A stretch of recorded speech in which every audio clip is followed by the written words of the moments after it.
এখন ভোর 5টা বাজে আর আমার বর বেরিয়ে পড়েছে গাড়ি নিয়ে যাবে। ওকে এগিয়ে দিতে আসলাম। আর বাড়ির সামনে কতটা জল জমিয়ে গিয়েছে, প্রত্যেক দিনে বৃষ্টিই হচ্ছে এরকম করে। তো এখন বাজে 5টা আর আমিও উঠে পড়েছি আর ও উঠে পড়েছে। এখন ও যাবে একটা রিজার্ভে। কালকে রাতে ফোন করেছে আর আকাশটা দেখো কি খারাপ করেছে, কি মানে ডাকতেছে। এরপরে বৃষ্টি ঝড়, এর মধ্যেও রিজার্ভ যাবে। আর বাড়ির সামনে দেখো কত জল। তো ও বেরিয়ে পড়বে, তো আমি ভাবলাম যে একটু এগিয়ে দেই। তো এখনই যাবে, আমিও ঘরে যাবো। এখন ছেলে ঘুমিয়ে আছে। ঠিক আছে, আজকে ব্লগটা এখান থেকে স্টার্ট করলাম, তুমি দেখতে থাকো, ঠিক আছে।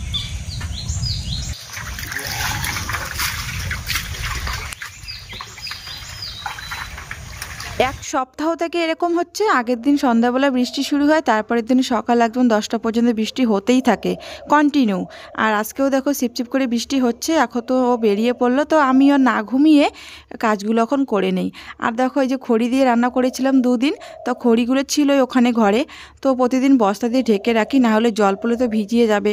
কোনো দিন হয়তো খড়ি দিয়ে রান্না করলাম, তো ঘরেই আছে, ওগুলো আর বাইরে রাখিনি। থাক, ঘরে যখন দরকার পড়বে তখন রান্না করতে পারবো।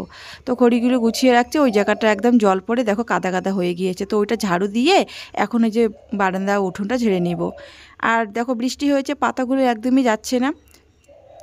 তো যেহেতু তোমাদের দাদাভাই নেই, আমাকে একাই সব কিছু সামলাতে হবে। তো চটপট করে কাজগুলো করে নিচ্ছি, কারণ ছেলে উঠলে না আমি কিচ্ছু পারবো না। ছেলেকে সামলানো, ঘরে কাজ করা আর রান্নাবান্না করা খুবই মুশকিল বিষয়। আবার আমার ছেলে একটা ভালো বিষয় কি বলো তো, ও কিন্তু বেলা করে ওঠে। ও সকাল সকাল ওঠে না, যেহেতু ওর অনেক রাত্রি করে ঘুমায়, ও কিন্তু বেলা করেই ওঠে। তো আমার খুব একটা কাজ করতে, মানে যদি আমি সকালে উঠি, মানে ভোর 5টা 6টার দিকে উঠি, তাহলে কাজ করতে একটু অসুবিধা হবে না। কিন্তু তোমরাই ভাবো, আমি কি সকালে উঠতে পারি? রাত্রে করে ভিডিও এডিট করি আর সারাদিনে বাচ্চার ঝামেলা, এতটাই ঝামেলা করে। যেহেতু ও রাত্রি করে ঘুমায় আর অনেক বেলা করে ওঠে, ও কিন্তু দিনের বেলায় মানে ঘুমায় না। আর একজন মায়ের কিন্তু সকাল থেকে একদম রাত্রি পর্যন্ত একটা বাচ্চাকে সামলানো খুব কষ্টের, মানে খুবই কষ্ট হয় একা হাতে সামলানো। যেসব মারা এরকম পরিস্থিতির মধ্যে দিয়ে যাচ্ছে, সেই মাগুলোই বোঝে কতটা কষ্ট। কালকে ছেলে বায়না করেছিল অনেকে রুটি খাবে, তো কালকে আমি উপর ছিলাম নিঃসঙ্গ দেবে, তাই আর কালকে ওই ঝামেলাটা নেইনি। বাসি কাজগুলো করে নিয়ে স্নান করে এসে আজকে ছেলের জন্য তাই রুটিই বানাচ্ছি। ও কিন্তু খুব খুশি হয়েছে, যেহেতু বানাতে পারিনি তাই আমি অল্প বানাবো। আমি একদমই বানাতে পারি না রুটি। তো সকালবেলা ছেলেকে ঘুম থেকে ডেকে তুলেছি আর বলেছি, বাবা আজকে রুটি বানিয়েছে। ছেলে যে এতটাই খুশি হয়েছে, একদম বিছানা থেকে লাফ দিয়েছে। ও কিন্তু শুকনো রুটি ভালোবাসে। আমি বলেছি, বাবা কী দিয়ে খাবে? ও বলেছে, মা আমি সবজি দিয়ে খাই না, আমি শুকনো রুটি খাবো। আর এখন জেদ করে বসে আছে, ওর বাবা ছাড়া মুখ ধুবে না। মানে প্রত্যেক দিন ওর বাবাই মানে ব্রাশ করিয়ে দেয়, মুখ ধুয়ে দেয়, খাইয়ে দেয়। তো আজকে আবার বলছে যে, মা বাবা কোথায়? অনেক বুঝিয়ে সুজিয়ে, অনেক কথা বলিয়ে ব্রাশ করেছি। কত যে কথা বলতে লাগছে ওর সাথে আমার। আর পোকা কোথায় তুমি? পোকা তুমি চলে যাও।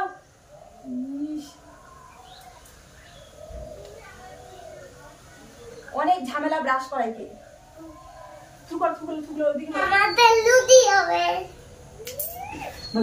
দিব না। আর সারাদিনে কত রকমের যে দুষ্টমিগুলো করে, মানে কি বলবো। অবশ্য ভালো লাগে, মাঝে মাঝে রাগ হই, তো এটাই স্বাভাবিক। বাচ্চারা দুষ্টমি করবেই না, কিন্তু মাঝে মাঝে একটু বিরক্ত লাগে। কি করছো?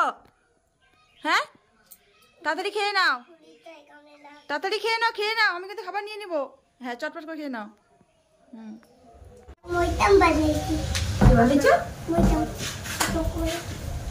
বলো তো 1 2 3 4 5 6 7 8 9।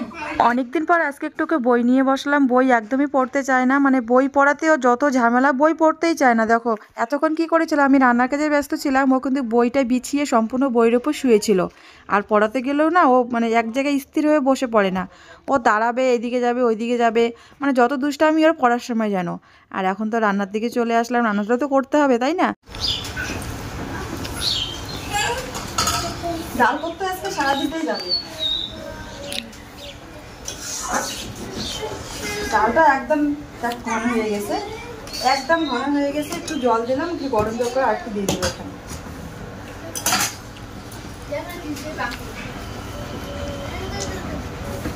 আজকে যেহেতু ও ছিল না বাড়িতে, সকাল সকাল বেরিয়ে পড়েছে, তাই আর রান্নার ঝামেলা বেশি নেইনি। শুধু ভাজা, ডাল আর ভাত করেছি। মানে রান্নার ঝামেলা নিলে ছেলেকে দেখে মানে রান্না করা ভীষণ মানে কঠিন ব্যাপার।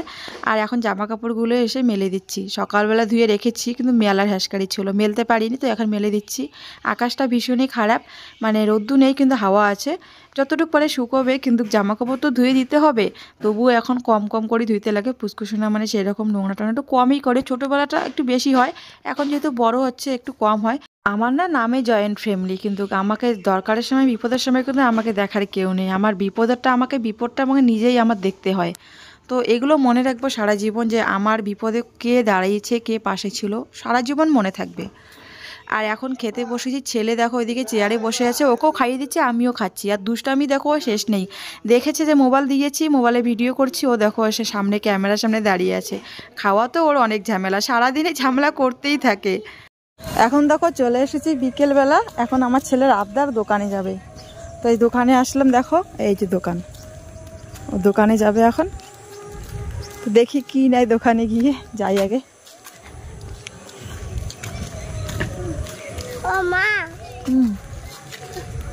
বলো বলো।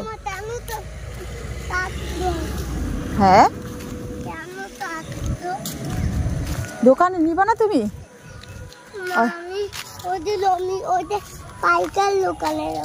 না না, এই দোকানটাই যাবো বাবা, এই দোকানটাই যাবো, যাই চলো। নিয়ে আসলো এই যে এগুলো হচ্ছে কিগুলো, বন আর সেন্টার ফুড আর দুটো চকলেট, 10 টাকা শেষ। তো চলো এখন বাড়িতে যাবো, চলো চলো চলো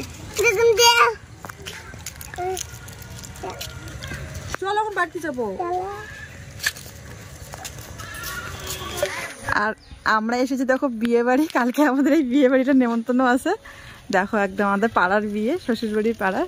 দেখো এদের কি শুরু অত্যাচার। তো আজকে একটু দেখা করে আসি, তাই না? চল চল চলো, তুমি চলো। দেখো খাওয়া শুরু করছে, দোকান থেকে এনে এখানে খাওয়া শুরু করছে। পাড়াতে একটা ভাসুরের মেয়ের বিয়ে, তো বিয়ে বাড়িতে এসেছি একটু দেখতে। তো দেখো কোনো মেহেন্দি পড়ছে, আর আমাদের গ্রামের বাড়ি, তো গ্রামে কিন্তু গেরা মানে ভিডিও ফটো করলে একটু লজ্জা পায়, ওরা ক্যামেরার সামনে আসতে চায় না, ভিডিও করা পছন্দও করে না। আর মুখটা দেখো ওইদিকে ঘুরে এসে, জানে ভিডিও করছি। এরপরও আমরা দেখো বিয়ে বাড়ি আজকে আমরা প্রথম শুরু করলাম। আর বিয়ে বাড়ি আমরা মানে কালকে বিয়ে, আজকে আমরা দেখতে এসেছি বিয়ে বাড়ি প্যান্ডেল কেমন হলো, কোণে কেমন হলো। তো কোণে তো মেহেন্দি পড়ছে, ওখানে চাও খাওয়া হয়ে গেল, এখন যাচ্ছি বাড়ি, সন্ধ্যা হয়ে গেছে। দেখো বাচ্চাগুলো তবু খেলছে, এখন বাড়ি যাচ্ছি। আর এই যে দেখো আমাদের বাড়ি কতটা, তুই বাড়ি গেলে কই, বাড়ি কই গেল তারে নাই, ও বাড়ি আছে, বাড়ি লাইটটা জ্বলছে। তো ঠিক আছে, লাইন দিয়ে আছি আমরা সবাই মিলে।